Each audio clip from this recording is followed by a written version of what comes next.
ریاضیہ بالکل شفا یاب تھی اللہ تعالیٰ کے فضل سے. بہرحال میں گھر بھی نہیں گیا, کپڑے بھی نہیں تھے میرے پاس, اور انہی کپڑوں میں اسٹیشن پر پہنچا اور ملتان رات رہا.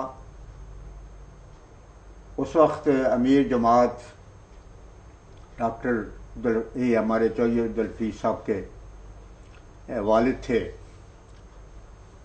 چودھری صاحب, اس کو نام یاد آئے گا تو میں عرض کروں گا, بہت ہی بزرگ انسان. ان کے پاس پہنچا, انہوں نے کہا کہ صبح سویرے میں اپنی گاڑی پہ تمہیں وہاں دنیا پر پہنچاؤں گا. لیکن میں نے ان کے بیٹے جو اس وقت ایڈوکیٹ تھے اور اب بھی ہیں, اس وقت پریکٹس کر رہے تھے, میں نے ان سے کہا کہ جس طرح بھی ہو سکے جانے سے پہلے ہمیں اجازت لینی چاہیے لاؤڈ اسپیکر کی. ہم لوگ اگلے دن گئے اور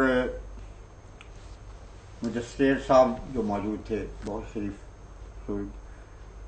کہنے لگے کہ اجازت کی ضرورت ہی نہیں ہے, کوئی دفعہ 144 تو نافذ نہیں ہے, کسی صوبے میں ہی نہیں ہے, اور ملتان کے ضلع کا سوال ہی پیدا نہیں ہوتا.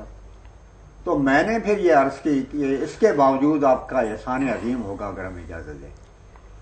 یہ قانون کی خلاف ورزی تو نہیں ہوگی, لیکن یہ ہمارے لیے تسکین کا موجب ہوگا, بابرکت بات ہوگی. یہ بات ان کو بہت پسند آئی, ہمیں اجازت دے دی.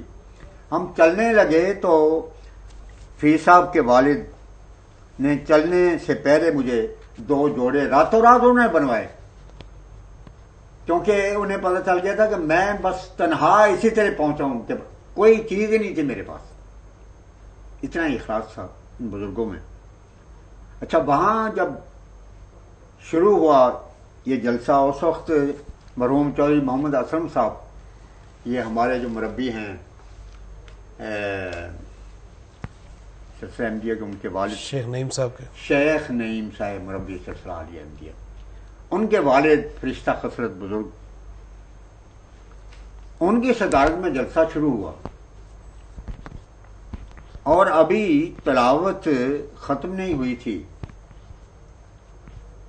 کہ بڑے بڑے داڑھیوں والے علماء اور ایک ہجوم سامنے آ گیا, اور اس کے ساتھ انسپیکٹر پولیس اور دوسرے سپاہی بھی ساتھ تھے. جاتے ہی انہوں نے چودھری محمد اسلم صاحب کو بلایا, وہ اٹھ کے گئے, کہنے کہ جی آپ کو کس نے اجازت دی ہے,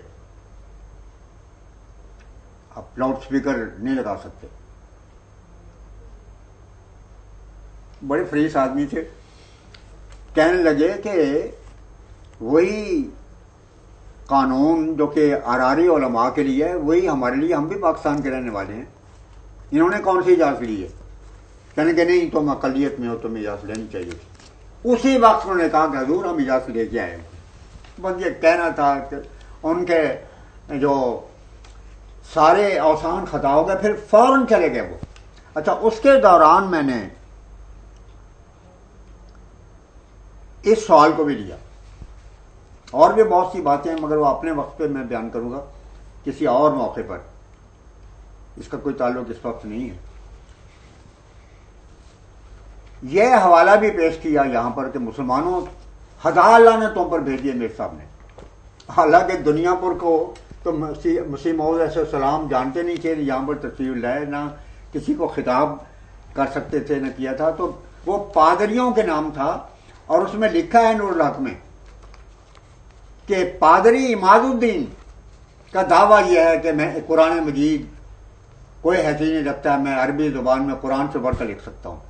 تو حضور نے عربی میں رسالہ لکھا نور الحق, اور فرمایا کہ میں محمد رسول اللہ کا ادنیٰ ترین غلام ہوں اور قرآن کا خادم ہوں, یا تو تم اس عربی رسالے کا عربی میں جواب دو, اور اگر نہ جواب دو اور نہ گالیوں کو چھوڑو رسول عربی وسلم کے خلاف جو تم بکواس کر رہے ہو, تو پھر خدا کی 1000 لعنتوں پر. یہ اصل بات تھی. میں نے وہ سارا حوالہ اور اصل کتاب دکھائی. میں نے کہا کہ ہم لوگ تو عاشق رسول ہیں, مگر دیکھیں ان حضرات کو نجم الہدا میں جو الفاظ ہیں خنازیر کے وہ بھی اپنی طرف منسوخ کرتے ہیں، اور یہ لعنت کے الفاظ بھی اپنی طرف سے سپان کر کے آپ کو اشتہار دلا رہے ہیں۔ تو اس سے ثابت ہے کہ یہ ایجنٹ ہیں دراصل عیسائیوں کے۔ تکلیف تو پادریوں کو ہونی چاہیے تھی، مگر مجسم شورش یہ لوگ بنے ہوئے ہیں۔ بس سگالوں، آن حضرت کے دشمنوں اور جو شاتم رسول ہیں ان کی غیرت ان کے دل پر آ گئی ہے، صاف ثابت ہے کہ یہ ایجنٹی کے فرائض انجام دے رہے ہیں۔ لیکن میں نے کہا کہ یہ کبھی نہیں ہو سکتا کہ مسیح موعود علیہ السلام جیسے عاشق رسول ان بدکماش لوگوں کو پھول مکیار پہناتے، یہ اراری پہنا سکتے۔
پادری عماد الدین کا دعویٰ یہ ہے کہ میں قرآن مجید کوئی حیثیت نہیں رکھتا، میں عربی زبان میں قرآن سے بڑھ کر لکھ سکتا ہوں۔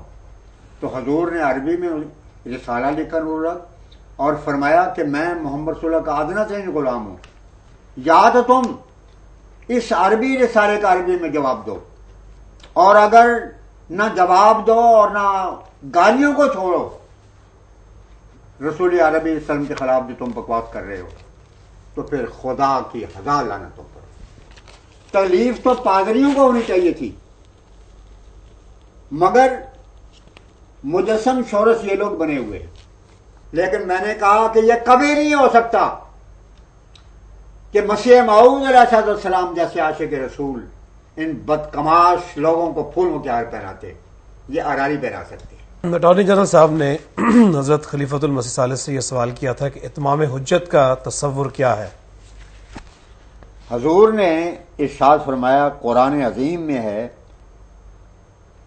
جہادوا بہا واستیقنتھا انفسہم ظلما وعلوا۔ ترجمہ یہ ہے، انہوں نے اصرار سے ظلم اور تکبر کرتے ہوئے ان نشانوں کا انکار کیا، حالانکہ ان کے دل ان پر یقین لا چکے تھے، یعنی وہ دل سے قائل ہو چکے تھے کہ یہ واقعی خدا کا پیغمبر ہے۔ جی، اسی مرحلے کو اتمام حجت سے تعبیر کیا جاتا ہے، جیسا کہ ایسے لوگ بھی موجود ہیں جو یہ بھی کہتے ہیں کہ اگر خدا بھی آ کے کہہ دے کہ مرزا صاحب سچے ہیں تو بھی ہم مرزا صاحب کو تسلیم کرنے کے لیے تیار نہیں ہوئے۔ اب ایک ضمنی بات اگر آپ اجازت دیں، اس پر یہ آج صرف اتنا عرض کرے گا کہ آراری لٹریچر میں یہ بات 74 کے بعد بھی شائع شدہ موجود ہے، اور وہ کتاب بھی میرے پاس ہے۔ اس میں ایک آراری کے متعلق یہ لکھا گیا ہے کہ یہ کیسا فضائی ہے ختم نبوت کا کہ عالم خواب میں حضرت صلی اللہ علیہ وسلم کی زیارت ہوئی اور حضور نے فرمایا کہ مرزا صاحب سچے ہیں، جاؤ ان کی بیعت کر لو۔ تو لکھا ہے کہ اس شخص نے یہ کہا، آراری جو تھا خواب دیکھنے والا، اس نے کہا کہ یا رسول اللہ مجھے ختم نبوت کے معنی آتے ہیں۔ اس سے بڑھ کر آپ یہ دیکھیں، یہ حضرت پیر نعمانی صاحب، سراج الحق صاحب نعمانی کا بیان ہے اور چشمدید بیان ہے، تسبیۃ المہدی میں موجود ہے۔ اس میں یہ لکھا ہے کہ ایک دفعہ میں لدھیانہ اسٹیشن پر چل قدمی کر رہا تھا کہ اچانک مولوی محمد حسین صاحب بٹالوی جو اول المکفرین تھے، سب سے پہلے فتویٰ انہوں نے دیا، اور ان اراریوں کے لحاظ سے محافظ ختم نبوت سب سے پہلے تو وہی ہیں، باقی تو یہ ان کی جوتیوں کے خاک ہیں۔ حضرت پیر صاحب کہنے لگے کہ مولانا آپ کو تو کوئی ذاتی دشمنی تو نہیں ہوگی مرزا صاحب سے، اگر میں قرآن سے ثابت کر دوں کہ مرزا صاحب خدا کے فرشتاد ہیں تو پھر تو آپ کو انکار کی کوئی گنجائش نہیں ہوگی بالکل۔ تو یہ شخص کہنے لگا کہ اگر قرآن سے ثابت ہو جائے کہ مرزا سچا ہے تو میں قرآن چھوڑ دوں گا، مگر مرزا صاحب کو ماننے کے لیے تیار نہیں۔